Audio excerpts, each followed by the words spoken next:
Swayam Prabha. Digital India. Educated India.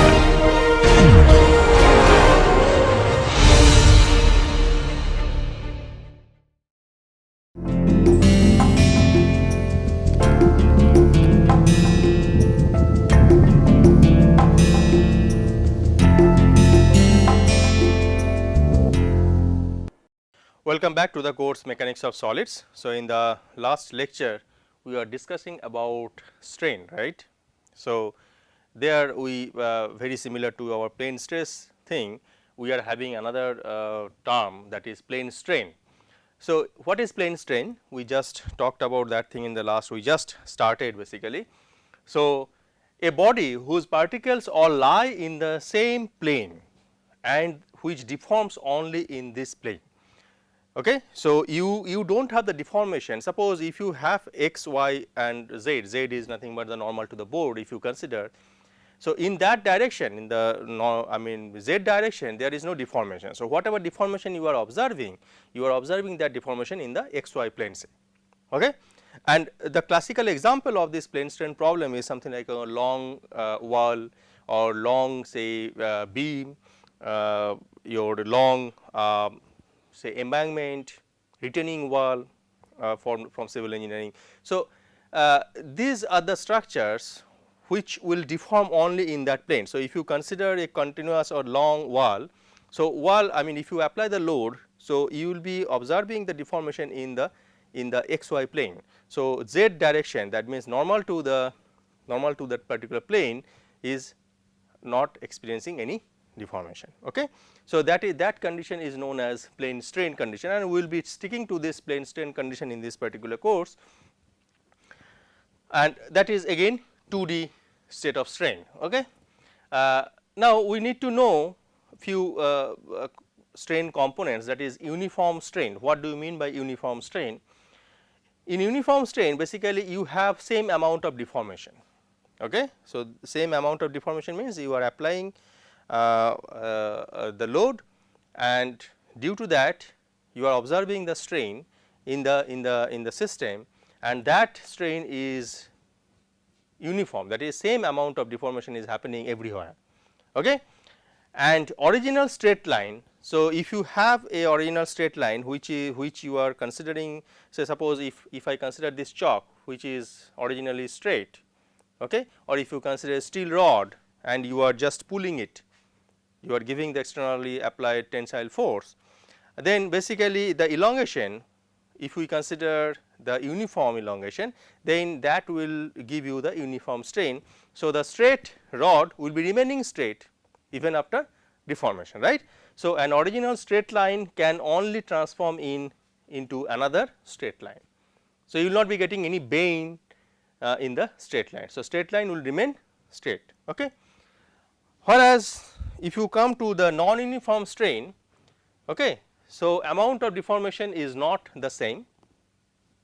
Okay. So, in the particular system, if it is under the externally applied force, you are not observing the same amount of deformation everywhere, and originally straight lines are not necessarily straight, okay, in the deformed state.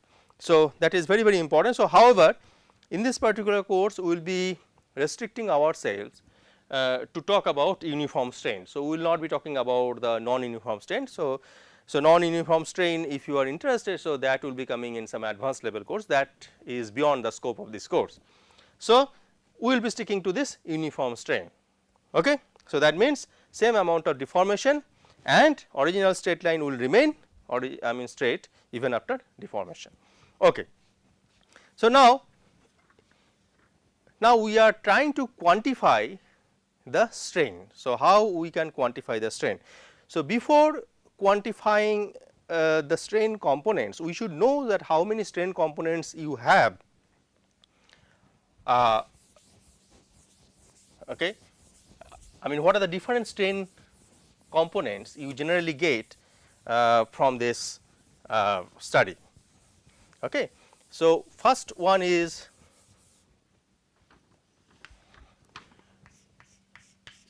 normal strain. So, we are just basically getting the same thing whatever we have discussed for our stress. So, everything will be coming pretty same. So, there we got normal stress and shear stress, here also we will be getting normal strain and shear strain. So, these are two components. So, what is normal strain, right? It gives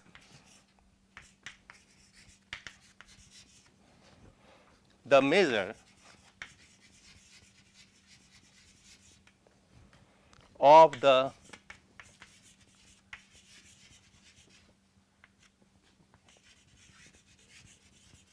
elongation or contraction of a line. So, the whatever example we just talked about, that is, if you consider a steel rod, okay, I mean long steel rod, straight steel rod, and you are just pulling it. If you are pulling it, then you will be getting elongation, or if you apply some compressive force in that steel rod, you will be getting contraction. That means, the change in length either positive or negative, right, elongation or contraction, and that kind of strain is known as normal strain. So, basically it will not give you the twist in the system. So, you have the straight I mean system or the straight line, and that straight line you are just pulling it or pushing it, and due to that you will be getting elongation or contraction, and that will give you the normal strain. Similarly, you have shear strain. So, how to define shear strain? It gives the measure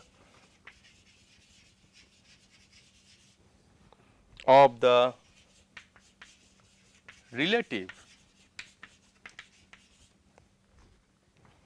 rotation of two lines.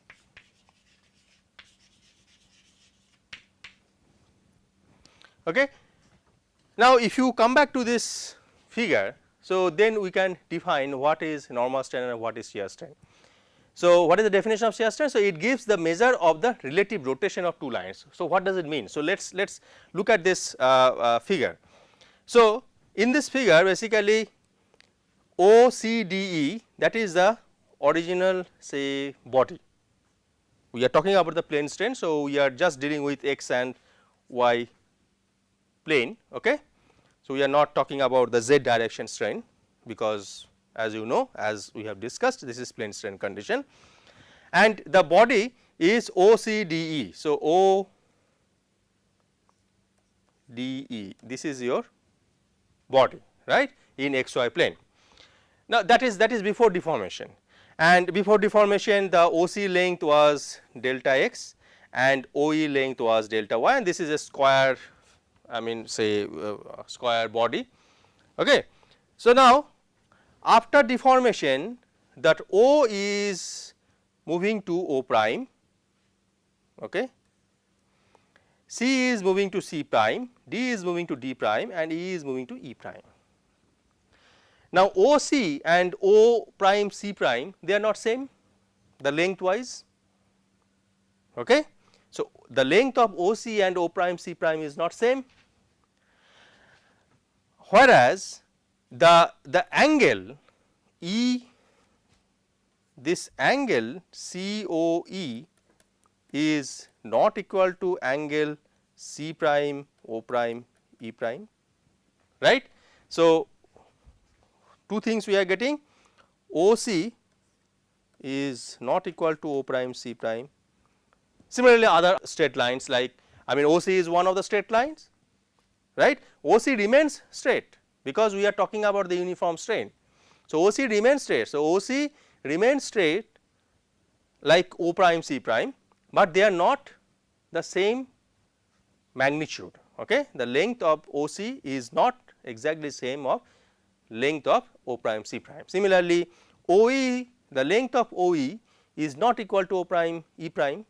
So, some strain has happened. Now, in this condition, I mean in this situation, this OC is not equal to O prime C prime, that gives you the normal strain, whereas this angle COE does not remain same as C prime O prime E prime, and that is because of your shear strain, and that is why I have written that it gives the measure of the relative rotation of two lines. Two lines means the COE angle was made by OC and OE, that is the internal angle between these two lines. Now, after deformation, that C prime O prime E prime, whatever angle you are getting, that is because of O prime C prime and O prime E prime, that is the internal angle between these two straight lines. So, these two angles are not the same. So, that is how much relative rotation happened in that particular internal angle, that will give you the measure of shear strain. Okay. Now, let us define or let us quantify the amount of normal strain and shear strain happened in this figure. So, normal strain, as you know from the definition, that is change in length over the original length, right. So, epsilon x, as that means the normal strain along x direction. So, epsilon x is given by limit del x tends to 0 O prime C prime minus OC over OC. Okay, clear? So, this is your normal strain. So, the change in length in the member OC, right, O prime C prime is final length after deformation, and OC is the original length before deformation over the original length OC. Similarly, you can define epsilon y, which is nothing but limit del y tends to 0 O prime E prime minus OE over OE. Any doubt? Right? Everything is pretty straightforward. Now, we need to know the sign convention. It will be positive, normal strain will be positive when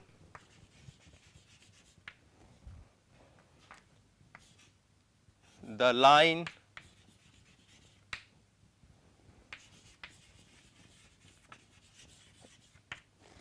elongates.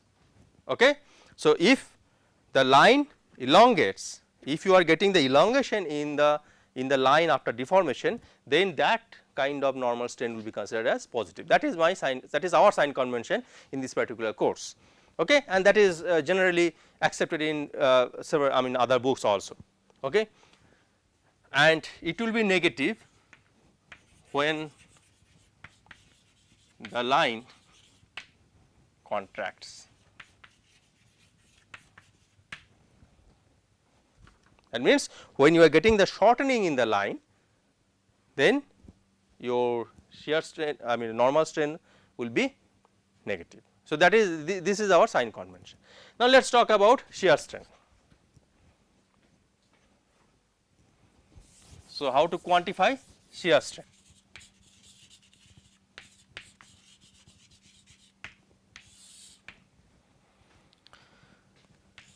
Shear strain will be gamma xy, right. In xy plane we are considering, that is a plane strain condition, okay, pretty similar to your plane stress situation. Okay. Planar, in that case you had planar stress, now you have planar strain. Okay.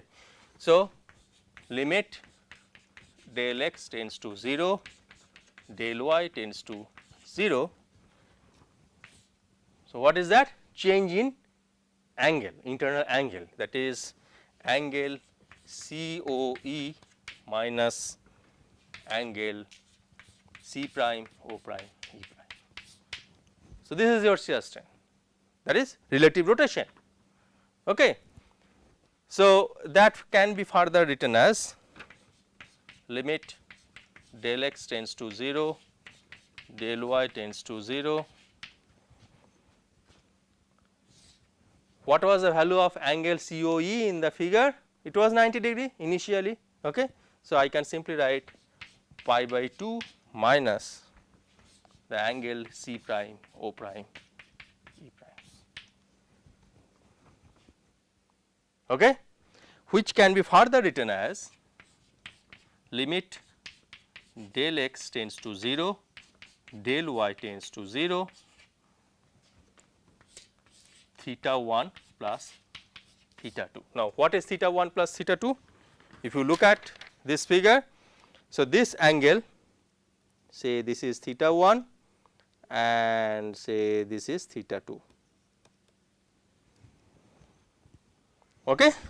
So, change or the rotation of the line from its original position. So, theta 1 is the angle between say O prime C prime with the respective say OC line. Okay. Similarly, the theta 2 is the angle between O prime E prime and the respective line OE. Okay. So, this will give you the measurement or the magnitude of the shear strain. So, that will be, I mean we are dealing with a small deformation problem. So, this will be pretty small, right, this squeezing of the angle. Now, you may have this theta 1 plus theta 2 whatever you are observing, that means the angle C prime O prime E prime may be greater than COE or less than COE. That means before deformation you had 90 degree angle pi by 2, after deformation you may get less than 90 degree angle, that means it is squeezing, the angle is squeezing, internal angle, or it may expand, that means it may go beyond pi by 2. Depending on that you have to define the sign convention. So, let us define the sign convention for shear strain, likewise whatever we have defined for the normal strain. So, the sign convention for shear strain is little bit tricky. Okay. So, the sign convention for shear strain, when the axis rotate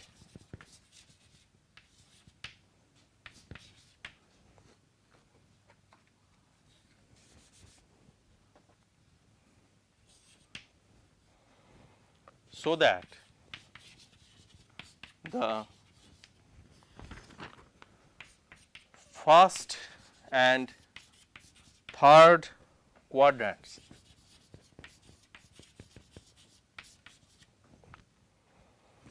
become smaller.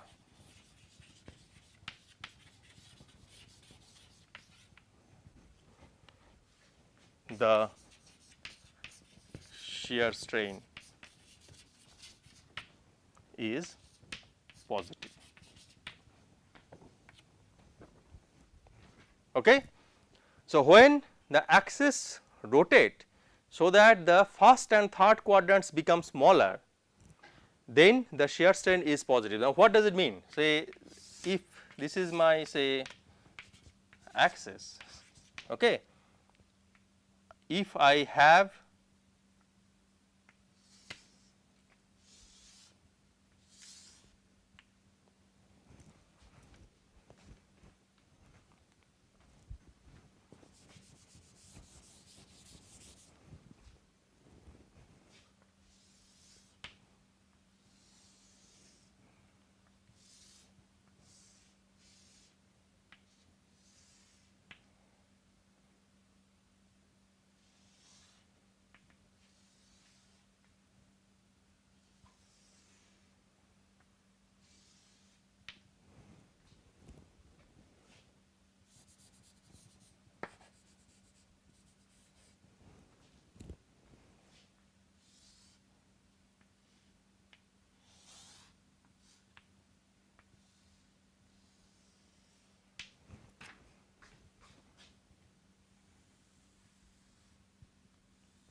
So, this white square is your say original body whatever you have before deformation. Now, after deformation it is taking the shape say the blue one. Now, if you look at this figure actually the first and third quadrant is becoming smaller, right. First and third quadrant both are becoming smaller. So, if they are becoming smaller then this whatever shear strain you are getting that is positive. Now, if the first and third quadrant become larger than the original one, okay, then your shear strain will be negative. So, that is our sign convention we will be following in this particular course. I hope you have agreed or you have understood the thing properly, right. Okay, so, this is a sign convention. So, if your first and third quadrant become smaller then your shear strain is positive, otherwise it will be negative. Okay. So, now let us define the shear strain or let us define the strain displacement relationship, because whatever you are getting whatever strain as we discussed or as we have agreed earlier that the strain is due to your displacement or the movement, right, movement of particles. So, we need to relate between or need to relate the strain and the displacement. So, let us talk about that. So, in this figure if you see OC DE is your original body, okay. After deformation it takes the position O prime, C prime, D prime, E prime, okay. So, originally OC was equal to delta x and the length of OE was equal to delta y. Now, after deformation actually when O is moving to O prime, so this is basically defined by this displacement vector u. So, u is the displacement vector along x direction, okay, whereas v is the displacement vector along y direction. So, O to O prime if you move, so you are getting u displacement along x direction and v displacement along y direction, okay. Similarly, so I mean as per our differential calculus this C prime point, okay, if we compare C prime point with respect to C point, okay, so we will be getting this is my displacement, that is the variation in V is happening, right, V plus del V del x delta x, okay, differential variation, okay. Similarly, this from C to C prime if you move in the along x direction you are getting this much of displacement, okay, u plus the directional derivative, okay. Similarly, this is coming and this is also coming, okay.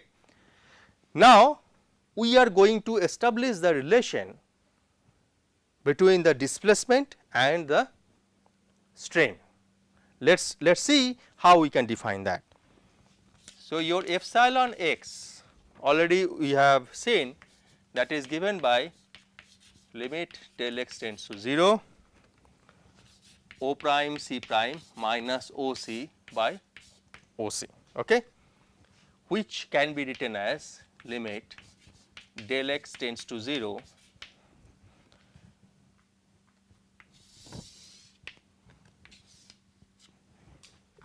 So, O prime C prime can I write delta x plus del u del x delta x, that is my O prime C figure. So, delta x plus del u del x delta x, why it is so? By following the derivatives, right, directional derivative whatever you are getting here, right. So, O prime C prime means this is the length we are going to find out, right. So, I mean the length along x direction, okay. So, length along x direction if you consider, so that will be delta x plus this minus this, right. So, delta x plus this minus this, so that will give you the length of O prime C prime. Similarly, What is the length of OC? That is simply delta x over delta x. Now, this will give me del u del x. That is very important. This is very important relation between the normal stress along x direction and the displacement vector along x direction. Okay. Similarly, epsilon y can be defined as limit del y tends to 0 O prime E prime minus OE by OE, that can be further written as, very similar to the previous expression, I can write delta y plus del v del y delta y, and originally OE was delta y over delta y, that gives me del v del y, where v is the displacement vector along y direction. Okay. Now, similarly, I can define gamma xy, where gamma xy is nothing but the shear strain. Okay. That is defined by limit del x tends to 0, del y tends to 0, and we define that thing by pi by 2 minus angle C prime O prime E prime. Okay. So, this can be further written as limit del x